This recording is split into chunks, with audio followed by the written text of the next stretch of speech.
दीपक में अगर फूल बनता है तो तुरंत ये 3 काम शुरू कर दीजिए। इन 3 कामों को करने से आपकी किस्मत बदल जाएगी और भगवान की कृपा आपको होगी।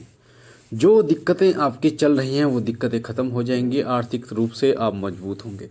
साथ ही आपकी जो भी इच्छा है वो पूर्ण हो जाएगी और भगवान आपके घर में वास करेंगे। दीपक में फूल बनना।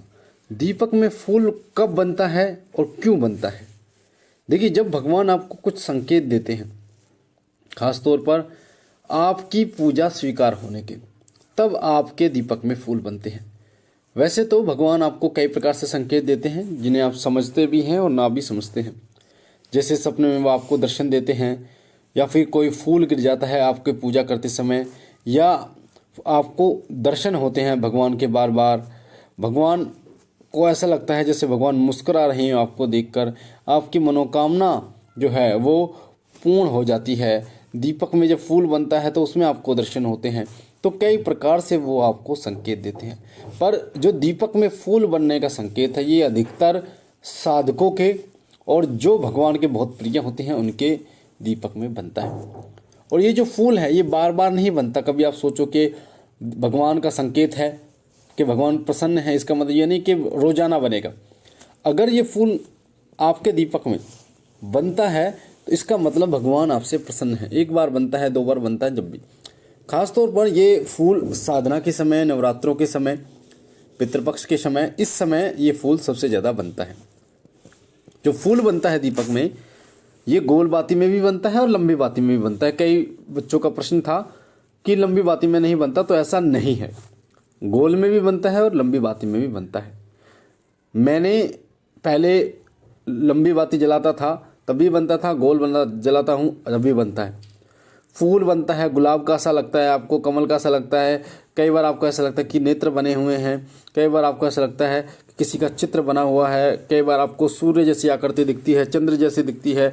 कई बार आपको ऐसा लगता है जैसे खड़क है, तलवार बनी हुई है। तो ये अलग अलग आकृतियाँ अलग अलग देवताओं की तरफ संकेत करती हैं।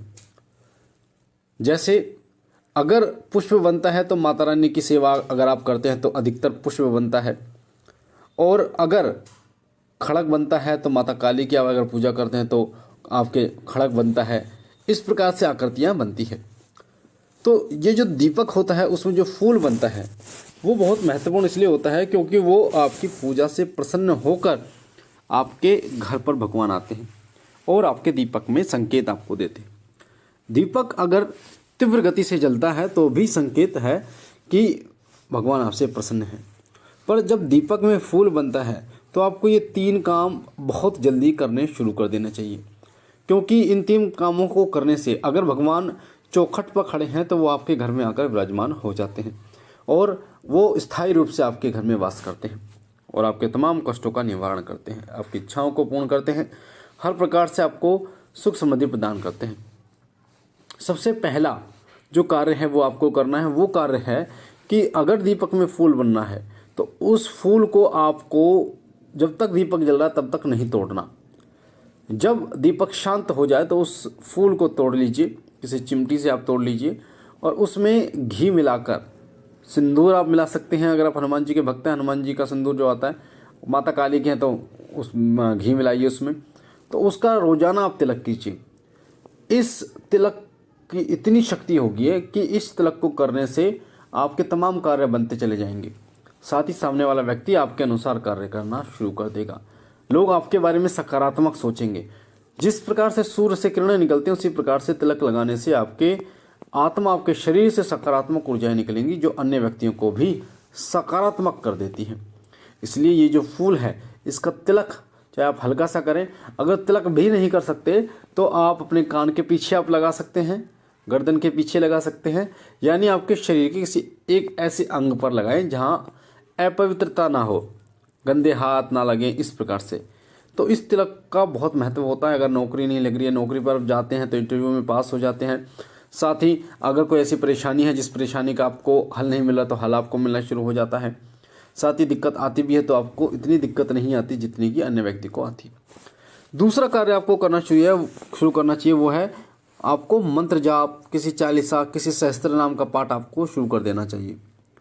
क्योंकि जो ऊर्जा आपको 20% प्राप्त हो रही है, 20% प्राप्त हो रही है, वही ऊर्जा मंत्र जाप सहस्त्रनाम या चालीसा के पाठ के बाद आपको 80 या 90% शुरू हो जाएगी। और जितनी ऊर्जा आपको प्राप्त होगी उतनी ही कई लोगों के ऊपर सवारी भी आ सकती है, कई लोग से जो है वो बात भी होती है माता रानी की, भगवान की। तो ऐसे संकेत आपको मिलने शुरू हो जाएंगे। जैसे आप देखने, मैं उदाहरण के लिए आपको बता दूं, किसी शीशे को आपने ठंड के समय पर कोई शीशा देखा होगा, उस शीशे पर अगर ओस है तो धुंधला आपको दिखेगा, जैसे ही उसको आप कपड़े से साफ कर देंगे तो साफ दिखेगा। तो जब आपको फूल में संकेत मिलता है तो वो ओस मान लीजिए, और जब आप मंत्र जाप शुरू कर दें तो साफ दिखता है, यानी कि उनके अनुभव आपको साफ साफ होने शुरू हो जाते हैं, आप उनको महसूस कर पाते हैं कि वो हैं इस प्रकार से।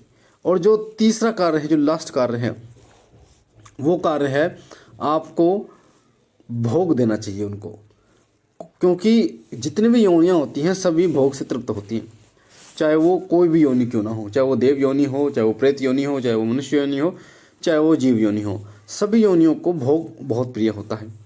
भगवान जब आपके घर में आते हैं तो उनके आदर सत्कार के लिए आपको भोग जरूर देना चाहिए। आप मिष्ठान का भोग दे सकते हैं, 2 लौंग बतासे का भोग दे सकते हैं, और सबसे उत्तम है कि जो सबसे पहले की रोटी आपकी बनती है सुबह, उसमें थोड़ी एक छोटी सी गुड़ की डली डालकर भगवान को अर्पित करें, और लगभग 15-20 मिनट बाद आप उस भोग को घर में बांट दें। एक चीज़ का विशेष रूप से ध्यान रखिए, जब भगवान को भोग अर्पण करें तो आंख बंद करें, आंख बंद करके भगवान का आवाहन करें ताकि वो भोग ग्रहण कर सकें। और इस तीनों कार्यों को करने से आपके घर में सुख समृद्धि संपन्नता शुरू हो जाएगी। यकीन मानिए, इन कार्यों से आपके घर में बहुत ज़्यादा फर्क पड़ेगा सकारात्मक ऊर्जा का, साथ ही आपके काम बनने शुरू हो जाएंगे, आपकी आर्थिक जो समस्या है वो धीरे धीरे खत्म होनी शुरू हो जाएगी, भौतिक जीवन भी आपका स्वस्थ हो जाएगा और आध्यात्मिक जीवन की तरफ आप अग्रसर होने शुरू हो जाएंगे। तो मुझे आशा है ये जानकारी आपको पसंद आई होगी। पहली बार शिवकृपा परिवार पर है तो वीडियो के नीचे जो लाल कलर का बटन है सब्सक्राइब का, उसे दबा के चैनल को सब्सक्राइब कीजिए, लाइक कीजिए और शेयर कीजिए और लोगों तक। साथ ही आपके सीधे हाथ पे जो बेल आइकन है उसे दबाइए, घंटे पर क्लिक कीजिए ऑल पर, ताकि जो नोटिफिकेशन हम डालें वो सबसे पहले आपको मिले। बाबा भोलेनाथ आप पर कृपा करें, आप और आपका परिवार सुखी रहे, स्वस्थ रहे, खुश रहे। हम मिलते एक नई जानकारी के साथ, तब तक के लिए ओम नमः शिवाय, ओम नमः शिवाय, ओम नमः शिवाय।